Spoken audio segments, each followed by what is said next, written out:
I'm John Beaudin from Rock History Music. One of the greatest ways of finding out how a band member feels about another band member or a friend is to say, in this case, to Graeham Goble of Little River Band, who played with their lead singer Glenn Shorrock for many years, I say basically, who was he? And it's really a good way to come at the question, even though it's dumbing it down in some ways. And in this clip, he basically says that Glenn was not a stickler at all. He wanted to do it and get the heck out. That's why he said Glenn Shorrock wouldn't have lasted 3 minutes in Steely Dan, who of course are famous for being real sticklers and going over something over and over again. By the way, you were mentioning the other guys. I come off the street and I'm talking to you and I say, okay, Glenn Shorrock. To you know the guy. Glenn Shorrock is what? Oh, you want me to say? Yeah, just to what he was your lead singer for many years. Glenn Shorrock is well. When you said you know the guy, I can't honestly say that I do. I mean, Glenn and I had a lot of creative differences, mainly probably caused through my it's caused by my incessant pursuit of excellence and Glenn's lack of patience or interest in saying it's just not worth all that extra effort to get it to some level that only you really care about. We go over and over and over and over stuff like, the Steely Dan experience.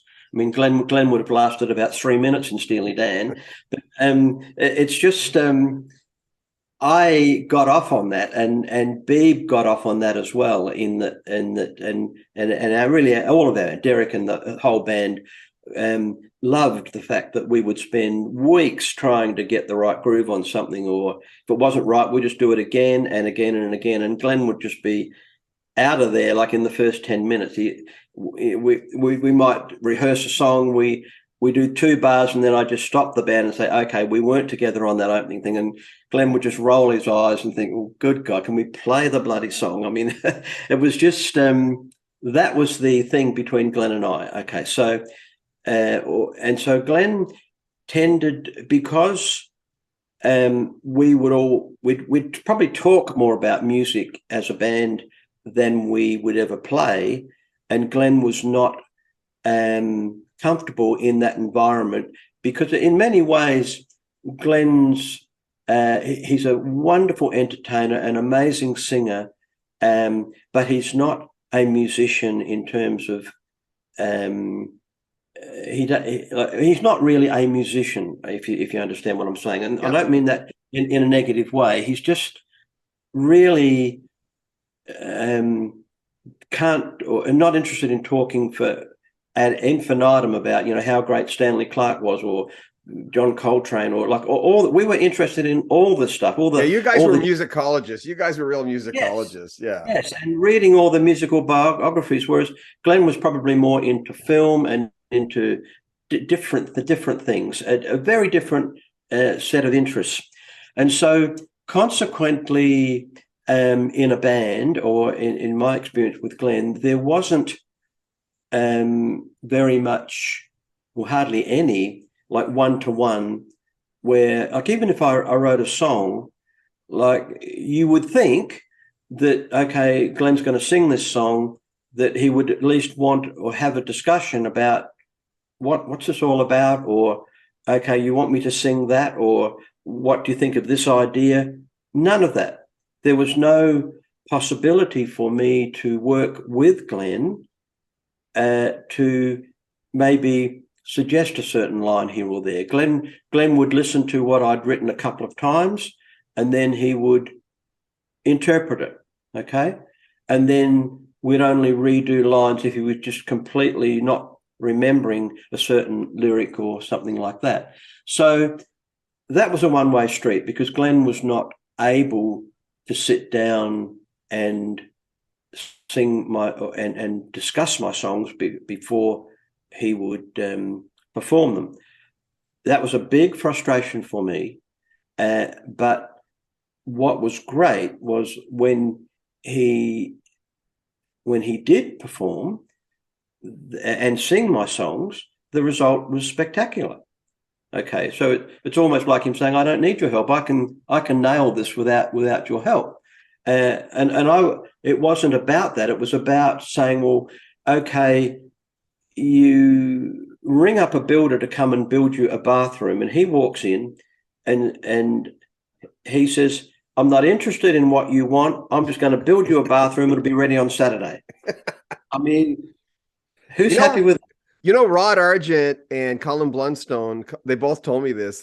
They worked so closely together when they were doing the zombies, and still today, that Colin waits for Rod's cues as far as the phrasing. He says, I said, "You don't have a problem with that?" He says, "We work.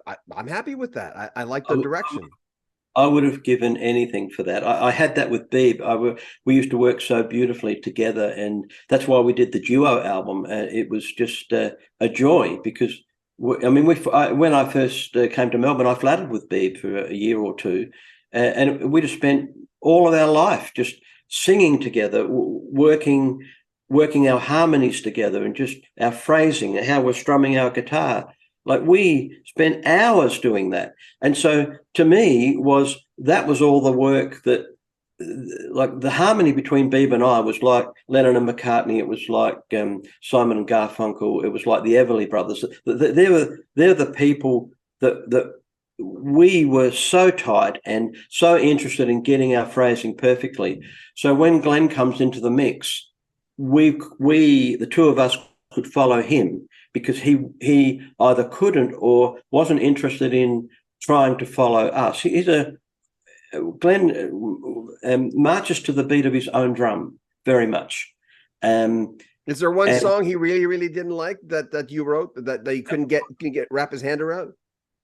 Well, there's a couple. Well, firstly, I've mentioned this to you before about Lady, where he never liked the song, but he eventually got selected for Sleeper Catcher, and he went out, and as he was going out to record, he said, "I hate this song, don't you?" And I said, "I know, Glenn, but we're going to be recording it." And so he went out and did a magnificent vocal. So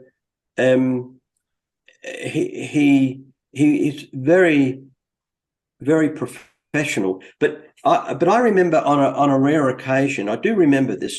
I came off tour and we were getting ready for one album, and I had a lot of songs, and it might have been 35 songs.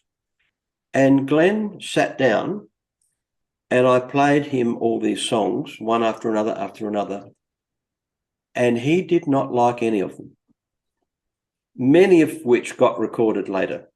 But that's the problem. That was the problem, in that I'd be so excited about a song because I could hear musically what the band could do with it. But I would say that Glenn wasn't a good, didn't have a great A&R ear. Like, when he presented Cool Change, he wrote it like a reggae song. So it wasn't like it is on the record. The band made it into the wonderful ballad that it is, keeping Glenn's melody, of course, because he was not able to spend the 3 days in the studio that it took to take it from a reggae song through to a country song, to a rock song, to whatever, and end up with that ballad. That took 3 days' work without Glenn being there, because he was not musically able to, but he wasn't patient enough to say, well, this isn't working as a reggae. What can we do? Let's try it. I don't know, as something else. Is he not wired that way? Maybe he's just not. Sometimes I wonder if it's nurture nature. Is he just not? It's that old thing when we're in elementary school and your parents finally tell you, "Oh, that girl doesn't like you, but she's an apple and you're an orange." It's wiring. Yeah. It's not. But is it? I mean, some people just don't have the machinery to get into the minutia of stuff. No, and that's Glenn. So it used to frustrate the hell out of me, but I understand it completely, because you see, I could never do what he can do on stage to an audience. I mean, people love Glenn. He is a major part of why our band was successful. His rapport with the record company, with press, with all sorts of people. He's a really warm, wonderful person to particularly people he meets for the first time. But that persona did not express itself in the band.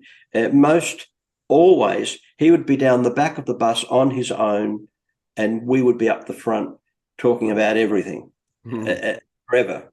There's 2 brand new compilations. You saw them as he was talking during the interview clips, available from the Little River Band, all remastered, including some rarities. There'll be links in the description where you can pick them up, and links to Graeham Goble's official site as well. Join our Patreon, get early access to all the videos in this series and every other series as well. Make sure you comment on our videos, subscribe to our channel, and share our videos on social media. Would appreciate that. I'm John Beaudin, more from Graeham Goble in the next few days. This is Rock History Music.